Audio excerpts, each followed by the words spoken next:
গতকালকে এসেছি 5 তারিখে এসে আমরা ব্যায়ামে থেকেছি এবং জেলা প্রশাসক মহোদয়ের নেতৃত্বে এবং সহযোগিতায় আমরা এসেছি ব্রাহ্মণবাড়িয়া থেকে। ব্রাহ্মণবাড়িয়া থেকে এসে ব্যায়ামে থেকে আজ সকালে আমরা এসেছি চিনমন্ত্রী সম্মেলনে। আপনারা দেখতে পাচ্ছেন আমাদের পুতুলরা সারিবদ্ধভাবে বাস থেকে নেমে তারপরে সরাসরি সম্মেলন কেন্দ্রে ঢুকছে। চিনমন্ত্রী সম্মেলন কেন্দ্রে সুন্দর এবং মনোরম পরিবেশে বাচ্চারা এসেছে।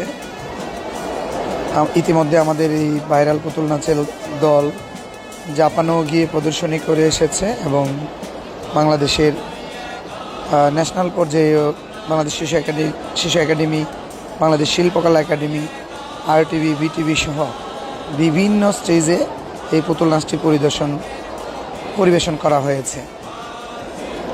আমাদের ব্রাহ্মণবাড়িয়ার সেই ঐতিহ্যবাহী ভাইরাল মানব পুতুল নাচটি আজকে সন্ধ্যা 7টা থেকে 7:30টার ভিতরে চিনমন্ত্রী সম্মেলনে প্রদর্শন করা হবে। আপনারা যারা দেখবেন সরাসরি সম্প্রচার হবে বিভিন্ন চ্যানেলে, আপনারা দেখতে পারবেন।